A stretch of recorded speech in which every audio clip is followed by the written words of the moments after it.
Olá, sejam muito bem-vindas e bem-vindos ao Yampcast, o podcast que descomplica o e-commerce.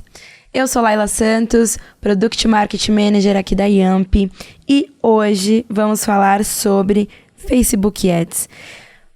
Você vai descobrir muito mais como alcançar os seus novos clientes e impulsionar suas vendas com as redes sociais, com as mídias digitais. Então fica ligado e já anota tudo, porque vai vir muita informação. Oiê. Oi. Tudo bem? Tudo bem, e você? Tudo bem, gente? Eu tô bem também. Eu sou o Lopan, Head de Comunicação e Parcerias da Yamp. A gente está aqui em mais um episódio do Yampcast. E para apresentar esse conteúdo sobre Facebook Ads, a gente convidou uma pessoa super especial, especialista no assunto, o Rafael Nascimento, que é dropshipper, já faturou milhões de reais na internet e é criador do Grupo Alfa. Seja bem-vindo, Rafa. É muito legal ter você aqui e a gente vai abordar vários assuntos interessantes aqui para os nossos clientes. Muito bom. A primeira pergunta é com você, fica à vontade. Nós queremos entender quais são os principais elementos para se considerar ao criar uma campanha no Facebook Ads para uma loja de dropshipping. Então, essa pergunta, eu acho que o primeiro ponto que eu iria analisar seria qual que é a estratégia que a pessoa vai querer utilizar ali por trás. Então, quando a gente para pensar na base de venda de produtos físicos na internet como um todo, a gente tem um arsenal de estratégias que você pode utilizar. E aí, dentro disso, entra os elementos em si, para que a pessoa possa fazer as vendas através da sua loja. E um dos pontos principais, na minha opinião, é justamente definir. A pessoa quer compra, ela quer engajamento. O que muita gente acaba errando é, às vezes, definindo o objetivo errado para a sua estratégia. Então, o primeiro elemento que eu diria para a pessoa é entender o que você quer. A sua estratégia inicial vai ser o quê? Engajar com o seu post, trazer um público, esquentar aquele público, depois vender? Ou você quer vender logo de cara? Se sim, já prepara aí para que você precise de um bom criativo, você precisa realmente de todos os dados da sua loja conectados na sua conta de anúncio mesmo, desde pixel, para você conseguir traquear tudo certinho e assim poder colocar a sua primeira campanha em execução. Mas acho que o primeiro ponto é definir uma estratégia. E a partir dessa estratégia, você vai para o próximo passo. O objetivo é sempre o passo inicial, né? Exatamente. Eu ia fazer essa pergunta agora para você, mas Olha você já aí, respondeu, já cara. adivinhei. Antecipou, o cara Entendeu? já começou, né? Já começou. Eu vou passar a bola para você, então. Pode bom. fazer a pergunta seguinte, porque ele tirou a minha. Não, você já respondeu as duas em uma. Ótimo. A gente gosta perfeito, assim. não, perfeito. E até sobre o objetivo, tem uma coisa que muita gente acha que a única forma é vender direto. Uhum. E existem hoje várias estratégias, inclusive. Dá alguns exemplos pra gente de objetivo. Por exemplo, você consegue primeiro entender se existe demanda para um produto para depois realmente vender aquele produto. Imagina que a gente está aqui, um monte de pessoas aqui nessa sala, e alguém joga essa garrafinha de água aqui no meio. Automaticamente, se alguém demonstrar interesse, a gente vai pegar essa garrafinha d'água. Isso é uma validação de público e validação de produto. Ver se existe uma demanda para isso. Mas quando a gente faz esse tipo de validação, a gente não precisa necessariamente utilizar um objetivo de conversão, objetivo de vendas. A gente pode só usar um objetivo de tráfego. Então, o que eu posso fazer? Eu posso primeiro entender se existe uma demanda para o meu produto e depois eu jogar realmente o objetivo de compra.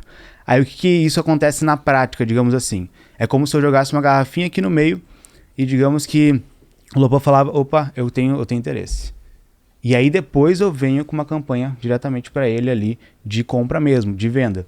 Então a estratégia ela também pode estar linkada a isso, tá? Então isso é o que o mercado tradicional de e-commerce geralmente costuma fazer e a gente do dropshipping, por ser um pouco mais agressivo na oferta, a gente acaba não fazendo. Mas é muito bem-vindo e hoje em dia é uma das formas mais baratas de começar a validar algo, né? Muito bom. E quando a gente pensa em criar anúncios atrativos, persuasivos pro mercado de drop no Facebook. Certo, perfeito. E, na minha opinião, o criativo ele tem... Quais são as melhores práticas? Quais são as melhores práticas, exato. As melhores práticas? Isso. Tá. Então, o que eu vejo para questões de criativo, tá? Hoje, a gente tem dois pontos principais. Para a gente poder construir um criativo, o criativo em si ele tem que, principalmente no mercado de dropshipping, falando que é o mercado que eu atuo, hoje a gente tem uma série de pessoas fazendo coisas erradas e isso faz com que o consumidor ele tenha também uma visão equivocada sobre isso. Então o que a gente precisa? que o criativo ele sana em duas coisas, que é justamente se o produto funciona e se a loja entrega. Essa parte da se a loja entrega, até há anos atrás, ali em 2019, quando eu iniciei, não era uma objeção tão alta.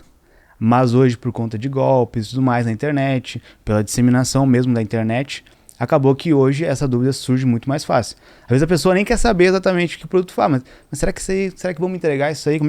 Qual que é a prova que eu vou ter disso? E aí é onde entra realmente os elementos principais de um criativo, sanar essas duas coisas. E uma das formas mais fáceis de fazer isso, na minha opinião, é justamente a produção própria de criativo. Tem uma galera que às vezes tem uma restrição quanto a isso, tá? E eu até vou dizer a verdade aqui, ó, em 2023, se você ainda não produz seu criativo, você tá chupando bala e tá perdendo dinheiro. Porque produzir o criativo são as duas principais dúvidas que o seu cliente tem. Que é justamente, você entrega e o produto funciona. Imagina eu fazendo um criativo dessa água aqui, agora com o meu celular. Gente, acabei de receber aqui em casa, da loja do Lopan, tal coisa, essa água aqui e tudo mais. Então eu já consigo sanar duas coisas. Recebi o produto e olha só como é que a água é boa. Sanei a outra dúvida que é, funciona. E isso, na minha opinião, é o que faz hoje com que diversas pessoas consigam ter uma escala e uma lucratividade maior. Justamente por entender que a mudança do mercado vem junto também nas estratégias de marketing. Ô, Rafa, eu tenho algumas informações aqui para pontuar no nosso papo. De acordo com os dados da Dentsu, após uma queda entre 2019 e 2020, os investimentos com anúncios no Brasil voltaram a crescer no ano retrasado, em 2021. Em 2022, no ano passado, esse número chegou a mais de 40 bilhões de reais, um aumento de quase 5%. A estimativa agora é que até 2024 a gente tem um crescimento de mais 6%, chegando a casa de quase 50 bilhões de reais.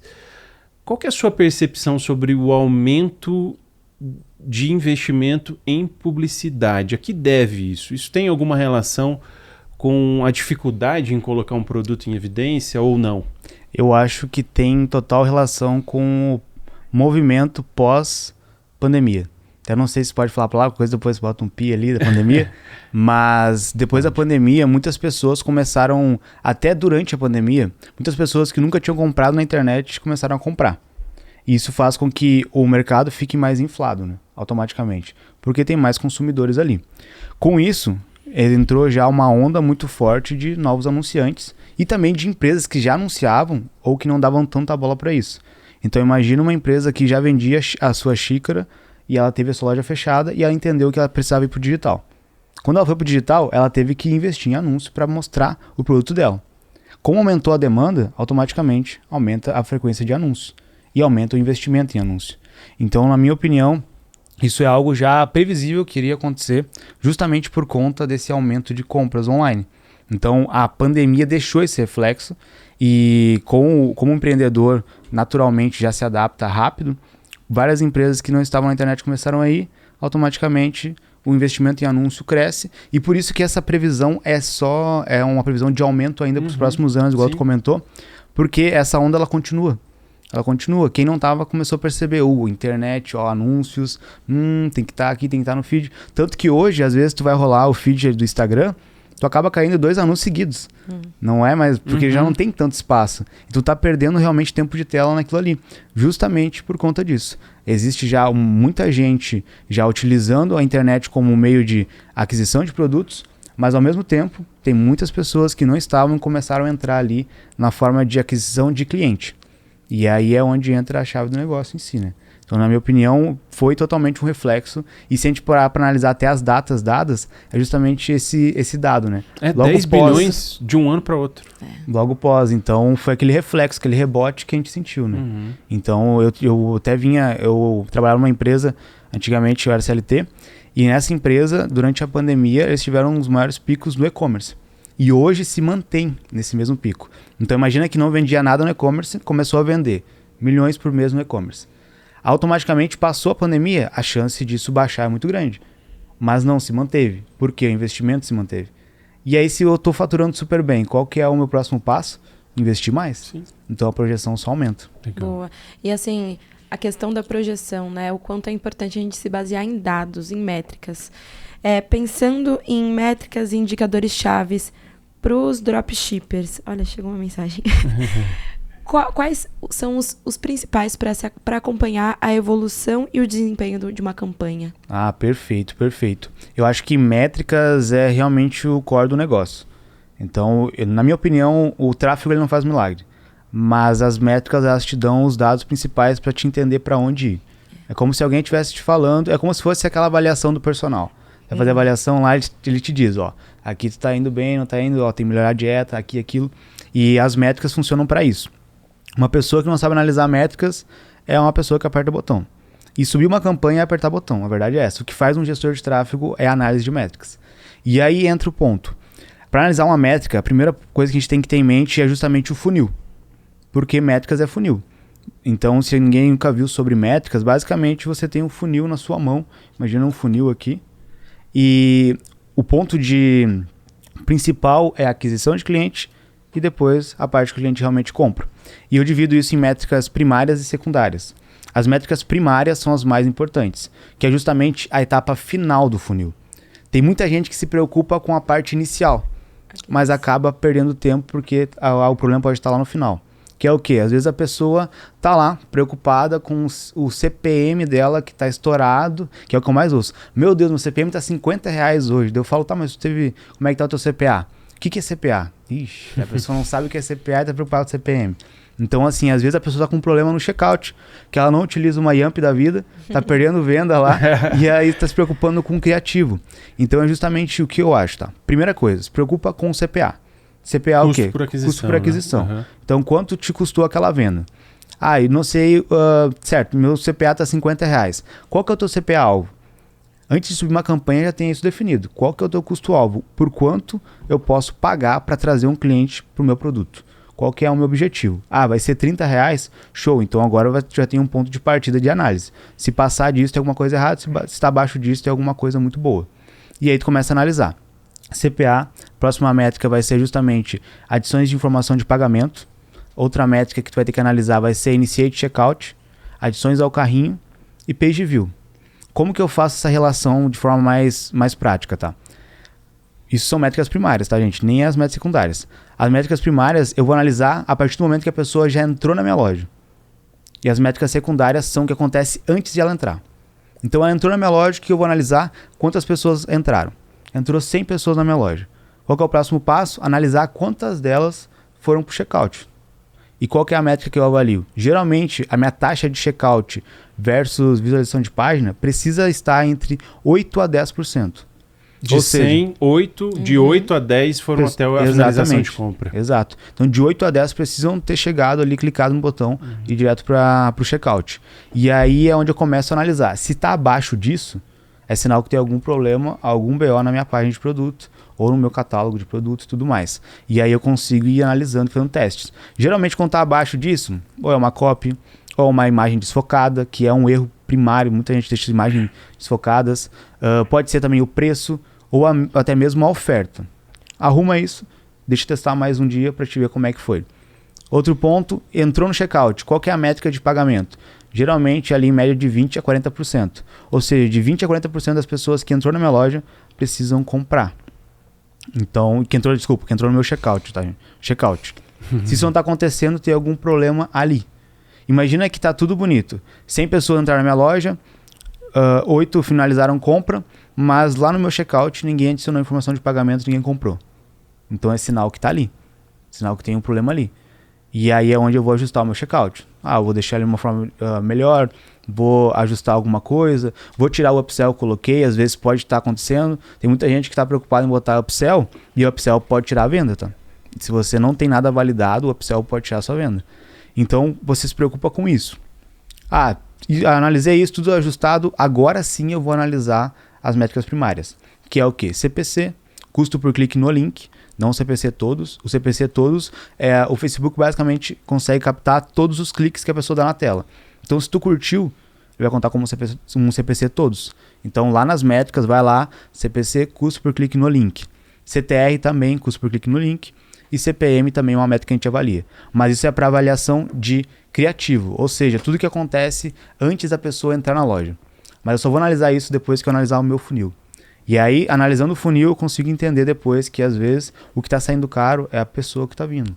Então, o meu custo por clique está caro, meu CPM está caro, mas sempre inverta a roda, tá? Comece do funil da ponta de baixo para cima, porque a preocupação tem que estar ali, saiu venda ou não saiu venda. Saiu venda, mas meu CPC está horrível. Tudo bem, mantenha a campanha no ar. Saiu venda, meu CPA está dentro, mas o meu CTR está horrível. Mantém. Se eu te mostrar algumas campanhas nossas com CTR de 0,50, vai ter, meu Deus, Rafael, tá maluco. Esse CPC de R$3, mas vai olhar o CPA. Então é o quê? Um público às vezes mais qualificado custa mais caro. E aí mantém a campanha. Então, primeiro faz métricas primárias, depois métricas secundárias. Quem até quiser entender um pouco mais, tem no meu canal vídeo só sobre essa análise, mais detalhada, mostrando na tela, na prática ali, para que você consiga realmente dominar o mundo das métricas. E para você ser um gestor, você tem que dominar o mundo das métricas. Se você está só criando campanha, subindo campanha, você é um apertador de botão. Ô, Rafa, certamente você já deu algumas dicas. A pergunta que eu vou fazer talvez muito provavelmente estejam ligadas a isso, mas eu queria saber alguns outros, quais são os principais desafios que as pessoas que estão empreendendo no drop têm hoje em dia e outros erros comuns que elas cometem, né, que podem estar ligados ao que você falou, mas outros erros além desse que elas podem estar cometendo. No dropshipping, no drop, isso.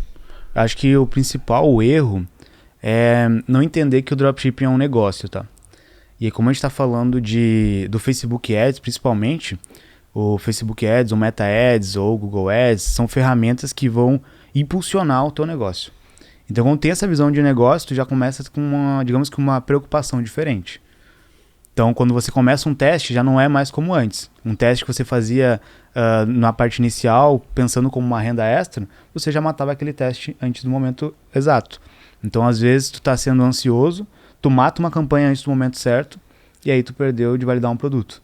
Já aconteceu comigo logo lá no início, por questão de ansiedade ali, tem que fazer dinheiro, por não entender que é um negócio, e que precisa de tempo, maturação, eu matar uma campanha, matar um produto, depois de uma semana, e depois de 6 meses, algum player ir lá revelar que fazia 6 meses que ele tinha faturado 1 milhão aquele produto.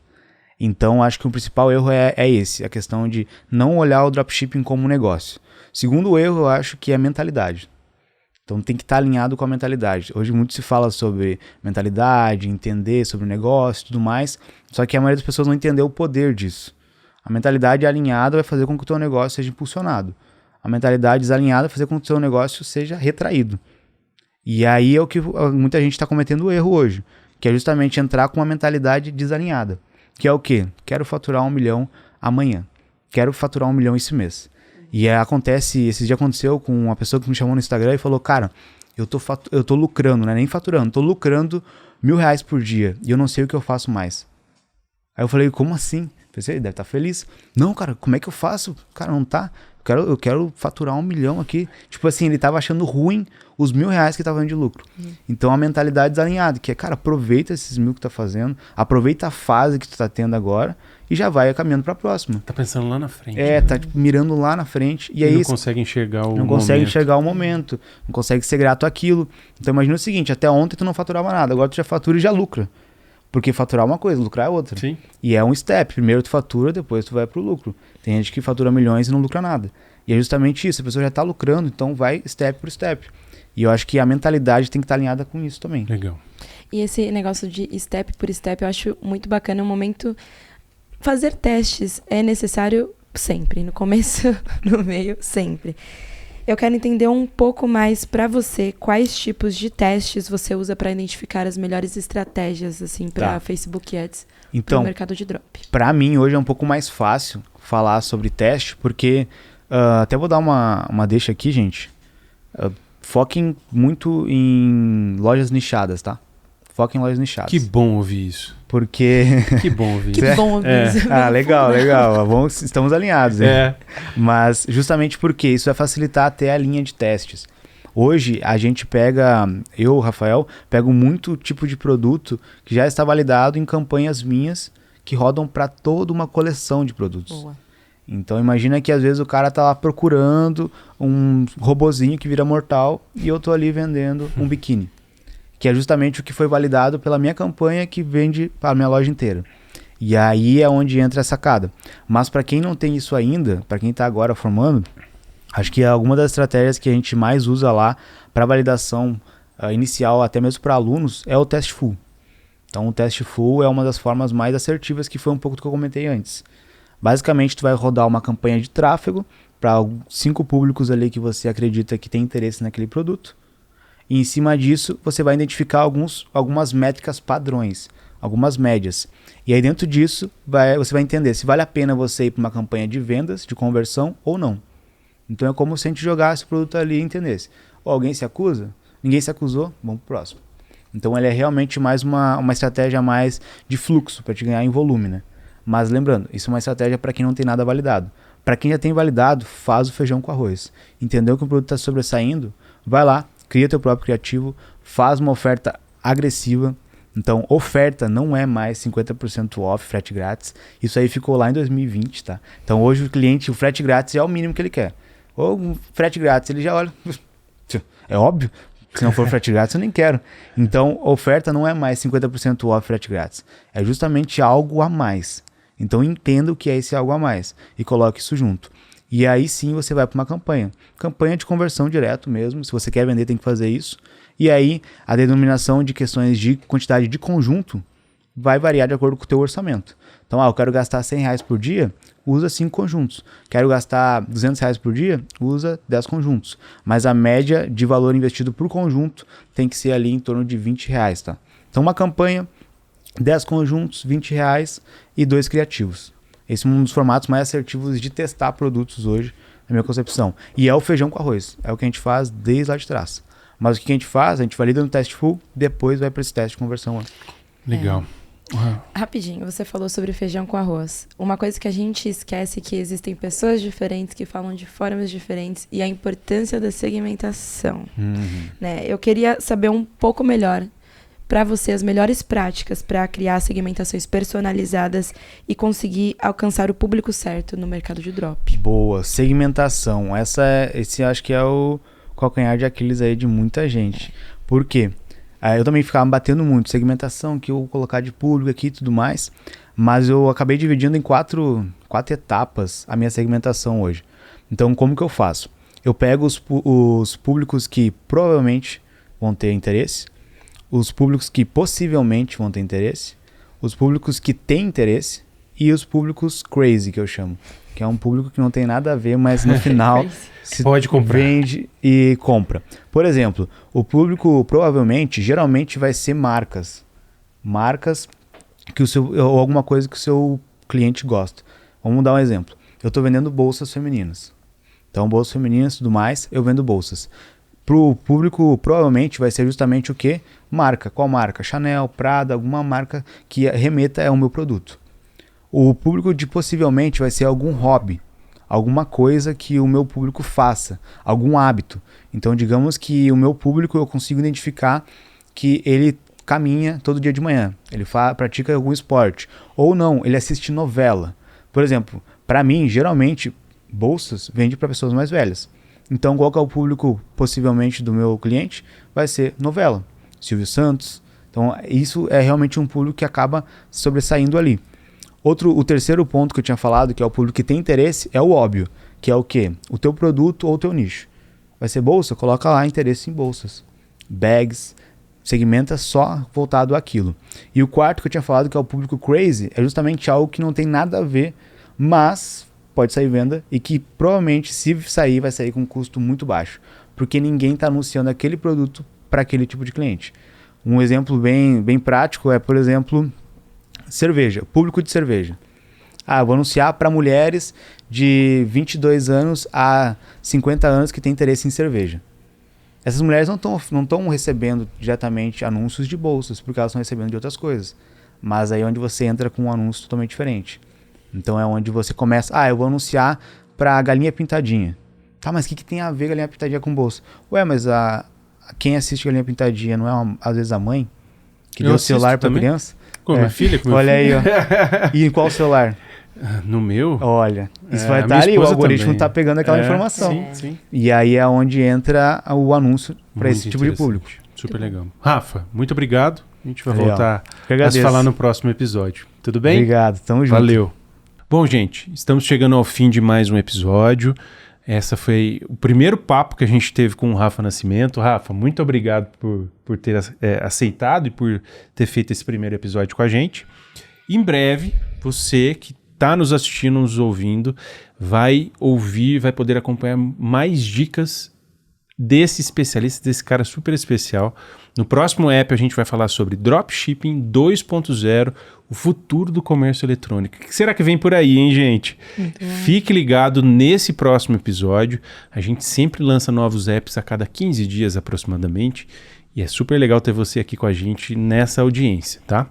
Para finalizar, quero falar rapidamente da Yamp, que tem 2 soluções principais. A loja virtual completa, em que você faz o cadastro do seu produto, configura banners, todo o visual e acompanha tudo num painel de gestão completo. Além da loja virtual, nós temos também o checkout transparente, que é uma solução que te ajuda a aumentar o seu ticket médio e também aumentar o faturamento da sua loja, com recursos como retentativa transparente, order bump, upsell, recuperação de carrinhos abandonados, entre outros recursos muito interessantes. Se você conhece, aproveite os recursos que a Yamp tem para oferecer. Se você não conhece, acesse yamp.com.br ou aponte o seu celular para esse QR Code para conhecer a solução e para se cadastrar. Não perca tempo. Muito bom. O Yampcast é uma produção executiva da Yamp, então a direção, coordenação visual, de conteúdo, roteiro, toda a responsabilidade é da Yamp. Estamos aqui gravando no Pod Factory em São Paulo. É um prazer ter você aqui. Muito obrigado. Espero que você assista os próximos episódios para revolucionar o mundo do e-commerce. É isso aí. Muito obrigada. Até mais. Valeu, gente.